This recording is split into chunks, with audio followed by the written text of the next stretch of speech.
দর্শক, আমি এখন দাঁড়িয়ে কথা বলছি কৃষি সমৃদ্ধি খামার বাড়ি কৃষি সম্প্রসারণ অধিদপ্তরের সামনে থেকে দাঁড়িয়ে কথা বলছি। আপনারা জানেন যে কয়েকদিন ধরে মূলত এই কৃষি সম্প্রসারণ অধিদপ্তরের সামনে একদল শিক্ষার্থী এবং এই সম্প্রসারণ অধিদপ্তরের কিছু কর্মকর্তা বিভিন্ন দাবিতে মূলত আন্দোলন করে যাচ্ছেন এবং 5 আগস্টের পরে মূলত এই আন্দোলনের দানা বেঁধেছে। এখানকার যারা এই আন্দোলন করছেন তারা মূলত বলছেন যে কৃষি সম্প্রসারণ অধিদপ্তরের কয়েকজন কর্মকর্তা অতীতের যে ফ্যাসিস্ট যে সরকার, আওয়ামী লীগ সরকার ছিল, সেই সরকারের তারা সহযোগী ছিল এবং তারা গত বুধবারের দিন এই এলাকায় একটি সড়ক অবরোধ করে এবং যানজটের সৃষ্টি হয় এবং এই যানজটের কারণে মূলত এই আন্দোলনটি মূলত ফোকাসে আসে।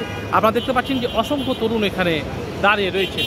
একটি ব্যানারে দেখা যাচ্ছে যে AKM হাসিবুল হাসান উপপরিচালক, লিগাল সাপোর্ট সার্ভিসেস সেন্টার, প্রশাসন, অর্থ উইং, ফ্যাসিবাদের দোসর এবং আয়নাবাজি, কৃষি সেক্টর ধ্বংসে চক্রান্ত রুখে দাঁড়াও আরেকটি ব্যানার। পাশাপাশি দুর্নীতিবাজদের ঠাঁই নেয় কৃষির স্বচ্ছতা চাই। পাশাপাশি এখানে 3 জনের নাম রয়েছে এবং মুকুল মাহবুব হাসিবুল কৃষি সম্প্রসারণ, বিষাক্ত ফুল রেজাউল ইসলাম মুকুল অতিরিক্ত উপপরিচালক DI হবিগঞ্জ, মোহাম্মদ হাবিবুর রহমান উপপরিচালক প্রশাসন উইং, AKM হাসিবুল হাসান উপপরিচালক লিগাল এবং সাপোর্ট সেন্টার, প্রশাসন এবং অর্থ উইং সহ এখানে অসংখ্য আপনারা ব্যানার দেখতে পাচ্ছেন যে ব্যানারগুলোতে এখানে মূলত এই আন্দোলনে তারা নেমেছেন। তারা মূলত জানিয়েছেন যে এই যে তারা জানিয়েছেন যে যতক্ষণ পর্যন্ত এদের অপসারণ করা না হবে ততক্ষণ পর্যন্ত তারা এই আন্দোলন চালিয়ে যাবেন এবং তারা বলেছেন যে দ্রুত এই কার্যকরী তাদের যে আন্দোলন, সেই আন্দোলনের দ্রুত তারা ব্যবস্থা চেয়েছেন। আপনি কি একটা মিনিট বলবেন যে গত বুধবারের দিনও এখানে একটা আন্দোলন হয়েছিল? আমার দেশ লাইভে, দৈনিক আমার দেশ লাইভে আপনাকে স্বাগত জানাচ্ছি। গত বুধবারের দিনে এখানে একটি আন্দোলন হয়েছিল এবং এখানে এবং এই মানে আপনাদের দাবিটি মূলত কি একটু বলবেন? আমরা আসছি মাত্র, তো এখনো 200 আওয়ামী লীগের যারা ছিল তারাই আছে, তাদের বিরুদ্ধে আর কি আমাদের দাবি। আচ্ছা, আপনাদের দাবি তো আপনারা কি এই কৃষি সম্প্রসারণ অধিদপ্তরের সঙ্গে সংযুক্ত না? আপনারা কে, মানে আপনারা এখানেই চাকরি করেন? না, আমরা চাকরি করি না, আমরা। আচ্ছা, আচ্ছা, কে কথা বলবে না? 2 মিনিট কথা বলবো।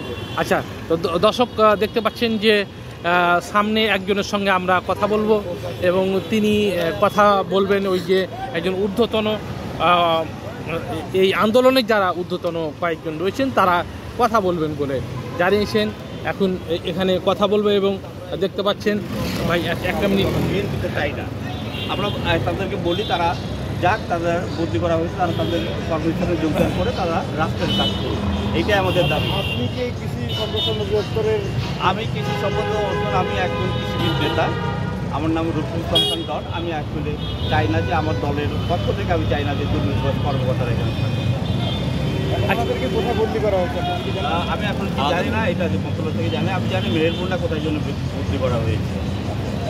আপনারা কি দাবি করছেন?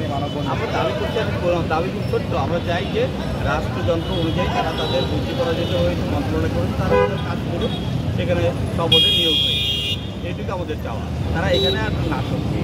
আমি আরেকটু বলি, তারা এই বদলিজনিত কারণে এই ইস্যুকে কেন্দ্র করে দলীয় ব্যানার ইউজ করে এই রমজান মাসে রাস্তা অবরোধ করে মানুষের ব্যাপক ভোগান্তির শিকার করিয়েছে। আমরা জাতীয়তাবাদী দলের পক্ষ থেকে এই বিষয়ে সম্পূর্ণভাবে ঘৃণা প্রকাশ করছি এবং তাদেরকে প্রতিহত করার জন্য সর্বোচ্চ অ্যালার্ট রয়েছি। আমাদের পার্টির জনাব তারেক রহমানের কড়াকড়ি বার্তা, দলীয় পরিচয় ব্যবহার করে, দলীয় ব্যানার ব্যবহার করে কেউ কোথাও কোনো বিশৃঙ্খলা চাঁদাবাজি করতে পারবে না এবং চাঁদাবাজির পক্ষে যারা থাকবে তাদের বিরুদ্ধে আমরা জাতীয়তাবাদী দলের নেতাকর্মী যারা নিপীড়িত নির্যাতিত হয়েছে গত 17 বছর, আমরা তাদেরকে প্রতিহত করবো। একটা বিষয় জানতে চাই যে আপনারা এখানে যেহেতু চাকরি করেন না বা আপনারা এই কৃষি সম্প্রসারণ অধিদপ্তরের সঙ্গে সংযুক্ত নন, আপনাদের স্বার্থটা এখানে কি একটু? আমরা জাতীয়তাবাদী ছাত্রদলে, আমি ব্যক্তিগতভাবে কেন্দ্রীয় ছাত্রদলের জয়েন্ট সেক্রেটারি ছিলাম। আমি কৃষি সেক্টরের রাজনীতির সাথে জড়িত। আমি বাংলাদেশ কৃষি বিষয়ক সাংগঠনিক সম্পাদক ছিলাম এবং কৃষি সেক্টরের যে রাজনীতি, আমাদের দলীয় রাজনীতি, জাতীয়তাবাদী কৃষিবিদদের যে সংগঠন এগ্রিকালচার অ্যাসোসিয়েশন অফ অ্যাপের নেতৃবৃন্দ এখানে রয়েছেন। বিভিন্ন সিনিয়র পর্যায়ের নেতৃবৃন্দ রয়েছেন, আমরাও সেই কৃষি সেক্টরের নেতৃবৃন্দ। আমরা জাতীয়তাবাদী দলের পক্ষ থেকে কৃষি সেক্টরকে সামনে জাতীয় তারেক রহমানের নির্দেশে সাম্য, মানবিক এবং বৈষম্যহীন একটি রাষ্ট্র নির্মাণের জন্য কাজ করে চলেছে।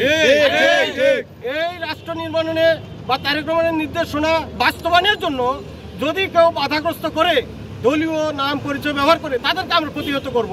আর সেই উদ্দেশ্যে আমরা আজকে এখানে প্রতিবাদ জানিয়েছি। প্রতিবাদে কি দাবি দেওয়া আছে? আমাদের প্রথম দাবি, যারা এই যে দুর্নীতির অভিযোগে অভিযুক্ত হয়ে মন্ত্রণালয়ের থেকে নির্দেশে